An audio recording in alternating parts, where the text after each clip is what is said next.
Welcome to the deep dive. Okay, so today we're kind of going against the grain a bit, challenging the basics of classical genetics. We are. We're looking beyond Mendel's neat rules, exploring these exceptions, Right. where inheritance isn't just about chromosomes shared equally. Exactly. It's about what happens outside the nucleus. That's the focus. Extranuclear inheritance. Basically, when the phenotype, the trait you see, comes from genetic info that's not in the nucleus, and it's usually passed down uniparentally. Meaning from one parent.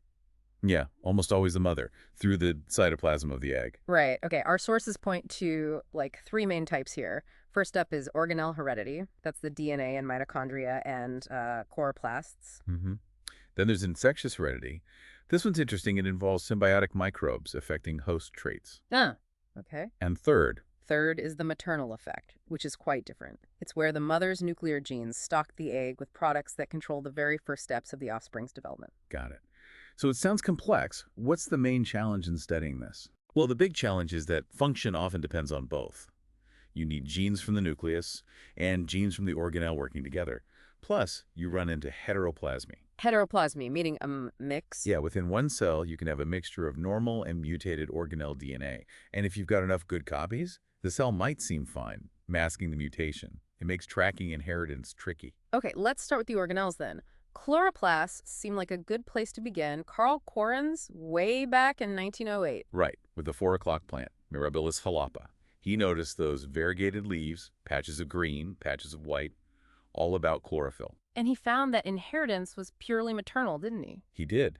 If the ovule, the egg, came from a green part of the plant, all the offspring were green. Didn't matter what the pollen source was. So the trait was definitely carried in the cytoplasm from the mother. Exactly. Yeah. It showed that something in the cytoplasm, presumably the chloroplast itself, carried the genetic information for leaf color. Which means the defect-causing white patches must be in the chloroplast DNA. But it gets more specific, right? Like in Chlamydomonas. Oh, absolutely. The green alga Chlamydomonas. Ruth Sager's work on streptomycin resistance, or STARR, was key here. What did she find? Well, Chlamydomonas has two mating types, MT plus and MTT. They fuse and seem to contribute cytoplasm equally. But the resistance trait, only passed on by the MT plus parent. So even though the cytoplasm mixes... Right, the chloroplast DNA from the MT parent actually gets degraded or somehow shut down after fertilization. It's actively removed. So it's strictly uniparental inheritance from the MT plus side for chloroplasts. Wow, the cell is actively choosing. But wait, you mentioned something else about Chlamydomonas. Yes, and this is what makes it so fascinating. While the chloroplasts come from the MT plus parent, the mitochondria are inherited from the MT parent. No way. So different organelles, different parents. Exactly. It shows there are really specific cellular mechanisms deciding which organelle's DNA gets passed on.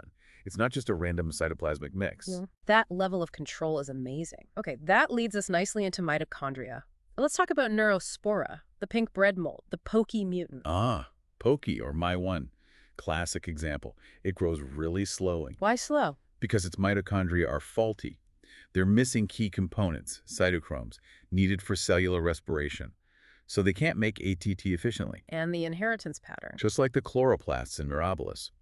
If the female parent, the one providing the bulk of the cytoplasm, is pokey, then all the offspring are pokey. Clear maternal inheritance of faulty mitochondria. Then there's yeast, Saccharomyces cerevisiae, the petite mutants. They were really helpful, weren't they? Because they could actually survive. Precisely. Yeast is a facultative anaerobe, meaning it can live without oxygen. well, it can generate energy without efficient respiration. It uses fermentation. So even with defective mitochondria causing the petite small colony phenotype, the yeast cells don't just die.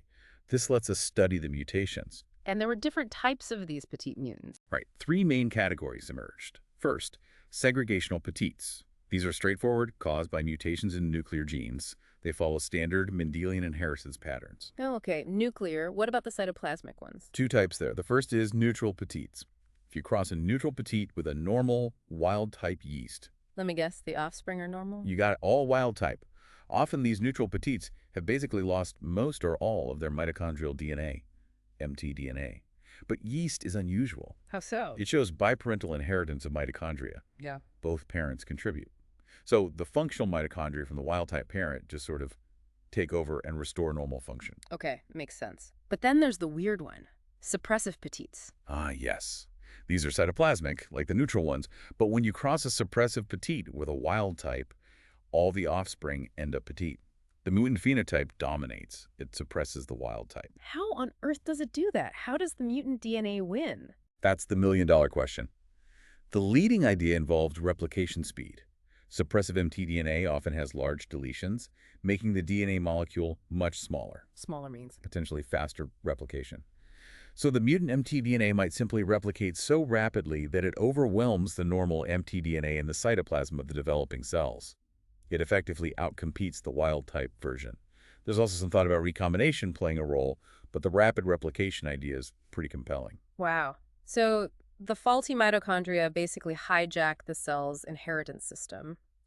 Before we jump into the nitty-gritty of the DNA itself, you mentioned another category earlier, infectious heredity. What's that about? Right, it's quite different from organelles. Here, the inherited trait isn't due to the host's own DNA, but because of the symbiotic or sometimes parasitic microorganism living inside the host's cells. Like an infection that gets passed down. Sort of, yeah. The classic example is kappa particles in paramecium. Some strains of this single-celled organism are killers because they harbor these kappa particles, which are actually bacteria. So the bacteria make them killers. The bacteria produce a toxin. If a paramecium has kappa particles, it's resistant to the toxin but kills sensitive strains that lack the particles. And crucially, the presence of kappa particles is inherited through the cytoplasm during conjugation or mating. But only if the bacteria themselves get transferred. Exactly. And there's a nuclear component too. The paramecium needs a specific nuclear gene, K, to even maintain the kappa particles. If the microbe isn't there or the host lacks the K gene, the killer trait disappears. It's this interplay between the host nucleus and the cytoplasmic infectious agent. Okay, so that's a whole other layer. All these examples, organelles behaving like they have their own inheritance, infectious agents, it points somewhere fundamental, doesn't it? It really does. It leads us straight to the endosymbiotic theory. The idea that mitochondria and chloroplasts weren't always part of our cells. Precisely. The theory proposes that maybe 2 billion years ago, these organelles were actually free-living bacteria, or protobacteria. A larger, primitive eukaryotic cell engulfed them. And instead of digesting them, They formed a symbiotic relationship. The bacteria provided energy, ATP from respiration or photosynthesis, and the host cell provided protection and resources. Over immense time, they became completely dependent on each other. what's the evidence for that? It sounds pretty wild. The evidence is actually really strong. Look at the DNA inside mitochondria, mtDNA, and chloroplasts, cpDNA. It's circular, double-stranded, and it doesn't have the histone proteins that package nuclear DNA. Just like bacterial DNA. Exactly. Plus, they have their own machinery for making proteins, ribosomes, tRNAs, that are distinct, more like bacterial systems. Yeah. Of course, over evolutionary time, many of the original bacterial genes actually moved to the host cell's nucleus. That's why organelles can't survive on their own anymore. So they started as independent organisms. Yeah. Okay, let's look closer at these organelle genomes now. How do they compare? You mentioned cpDNA and mtDNA. Right. Chloroplast DNA, the cpDNA, is generally larger. We're talking maybe 100 to 225 kilobases kb. It often contains non-coding regions, introns, kind of like nuclear genes. Okay, relatively large. What about mitochondria? Mitochondrial DNA, mtDNA, is typically much, much smaller, especially in animals. No. Human mtDNA, for example, is incredibly compact, only about 16 to 18 kilobands. It's stripped down, lacking introns and wasted space between genes. 16 kilobases. That's tiny compared to the nuclear genome. What does it even code for? It's super efficient. Human mtDNA has just 37 genes. 2 code for ribosomal RNAs, rRNAs, 22 for transfer RNAs, tRNAs, both essential for protein synthesis within the mitochondrion, and the remaining 13 genes code for polypeptides that are absolutely crucial subunits of the protein complexes involved in oxidative phosphorylation, the main energy-producing pathway. Only 13 proteins. But mitochondria need hundreds, right? They absolutely do. The vast majority of proteins needed for mitochondrial function, things like the enzymes for mtDNA replication, transcription, ribosomal proteins, and most respiratory components are actually encoded by genes in the cell nucleus. Ah, so the nucleus makes the proteins and then they get imported into the mitochondria. Exactly. It's a massive cooperative effort, reflecting that long evolutionary history of gene transfer from the original endosymbiont to the host nucleus. Okay, so this tiny mtDNA genome is vital. Why is it so much more prone to mutation than nuclear DNA? You hear mutation rates are like 10 times higher. Yeah, it's a bit of a hotspot for mutations. There are several reasons. First, unlike nuclear DNA, mtDNA isn't protected by histone proteins, making it more exposed. Less shielding. Right. Second, the DNA repair mechanisms within mitochondria are much more limited compared to the sophisticated systems in the nucleus. Yeah. Damage doesn't get fixed as efficiently. Makes sense. And maybe the biggest factor, mitochondria are the site of cellular respiration, which is a high-energy process that inevitably generates reactive oxygen species, or ROS. These are damaging molecules, like free radicals. So the DNA is sitting right in the middle of this biochemical blast furnace. That's a good way to put it. Constant exposure to mutagenic ROS. So lack of protection, limited repair, and a harsh environment all contribute to that higher mutation rate. And when these mutations accumulate and get passed down maternally, that leads to human mitochondrial disorders. Correct. And for a disease to be classified as a mitochondrial disorder caused by mtDNA mutations, it generally has to meet 3 criteria. Okay, what are they? 1, it must show a clear pattern of maternal inheritance, passed from mother to all offspring, but not by fathers. 2, the disorder must reflect a deficiency in the organelle's primary function, which is usually bioenergetics, energy production. Right, problems with the cell's power supply. Exactly. And 3, there must be a specific mutation identified in one or more of the mitochondrial genes. Can you give us some examples? Sure. A well-known one is MERRF, that stands for myoclonic epilepsy and ragged red fiber disease. It's maternally inherited, causes severe neurological issues, muscle problems. The characteristic ragged red fibers are muscle cells packed with abnormal mitochondria. And the specific mutation. It's often a mutation in the mitochondrial gene for tRNA lysine, tRNA-LIs. This disrupts the synthesis of those 13 essential mitochondrial proteins, crippling energy production, especially in high-demand tissues like brain and muscle. That sounds devastating. What else? There's LHON, Leber's hereditary optic neuropathy.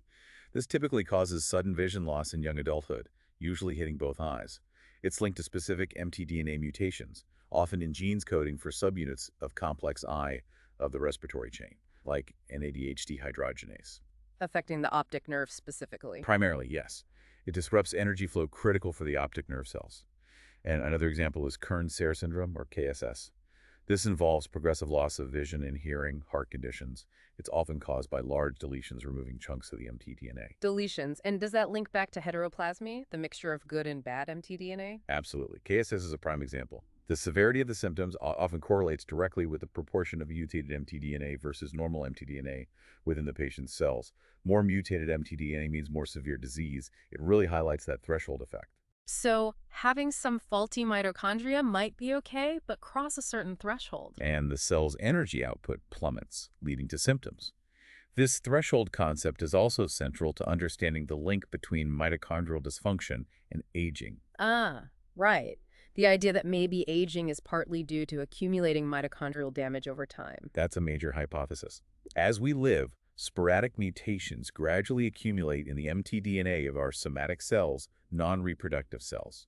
Over decades, this could lead to a slow, progressive decline in mitochondrial efficiency and ATP production. Falling below the energy threshold needed by demanding tissues like the brain, heart, muscles. Exactly. Contributing to age-related decline and potentially increasing susceptibility to diseases like Parkinson's, Alzheimer's, maybe even some cancers, which often show metabolic shifts. Given that these inherited mitochondrial diseases are often severe and currently lack cures, prevention seems crucial. This brings us to mitochondrial replacement therapy, or MRT. Right, MRT. It's a relatively new reproductive technology aimed at preventing the transmission of mtDNA diseases. It's sometimes called the three-parent baby technique, though that's a bit simplistic. How does it work, basically? The core idea is to combine the nuclear DNA from the intended mother with healthy mitochondria from a donor egg. So you take the mother's egg, which has her nuclear DNA but faulty mitochondria. You remove that nucleus. Okay. And you take a donor egg that has healthy mitochondria, but you remove its nucleus.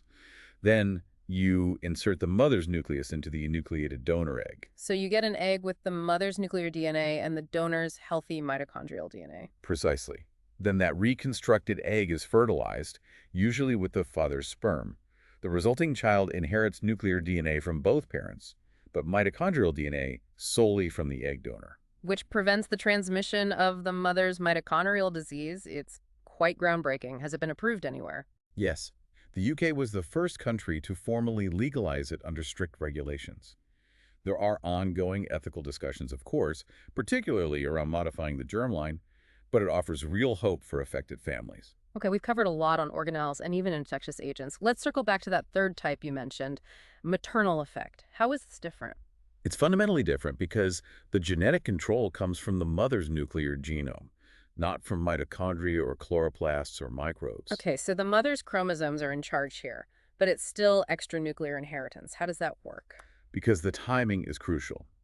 During oogenesis, the formation of the egg cell, the mother's nuclear genes produce messenger RNAs, mRNAs, and proteins that are then stored or stockpiled in the egg cytoplasm. Ah, the egg comes preloaded with instructions from the mother's genes.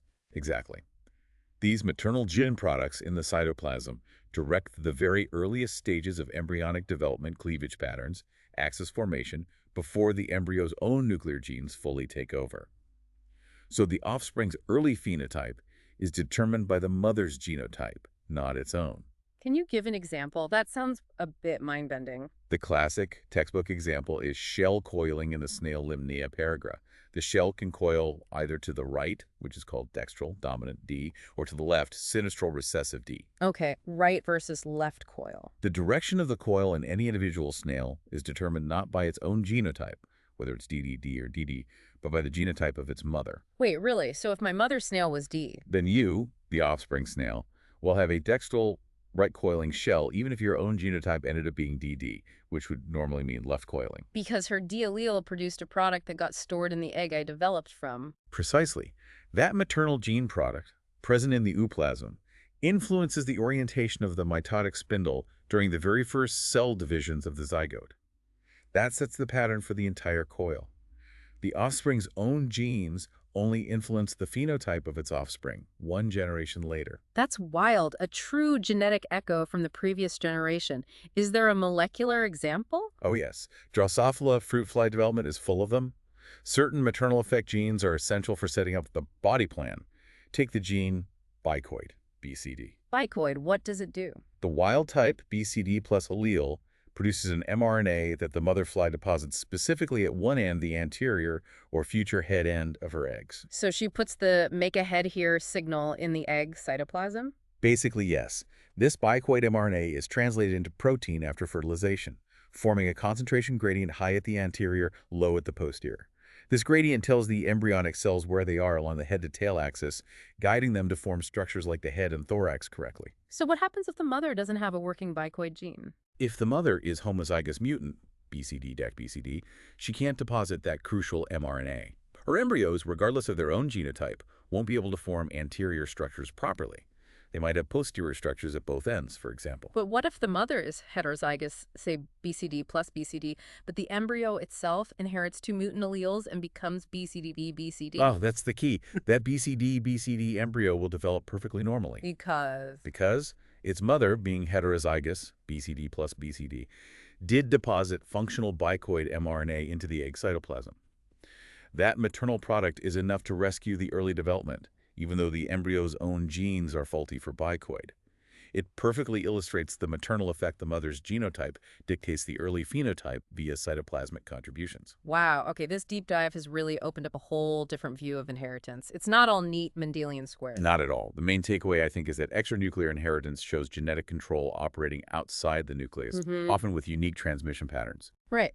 So just to recap, we saw organelle heredity, mainly mitochondria and chloroplasts, usually passed down uniparentally, often maternally, with their own DNA linked to energy production and diseases like MERRF or LHON when mutated. Then the rare infectious heredity, where symbiotic microbes influence traits. And finally, maternal effect, where the mother's nuclear genotype programs the offspring's earliest development through products she loads into the egg's cytoplasm, like with snail coiling or bicoid. That covers the main concepts. It really adds layers to how we think about genetic transmission and phenotype determination. It absolutely does. It changes the picture significantly. And here's something to think about as we wrap up, kind of a provocative thought tied to this.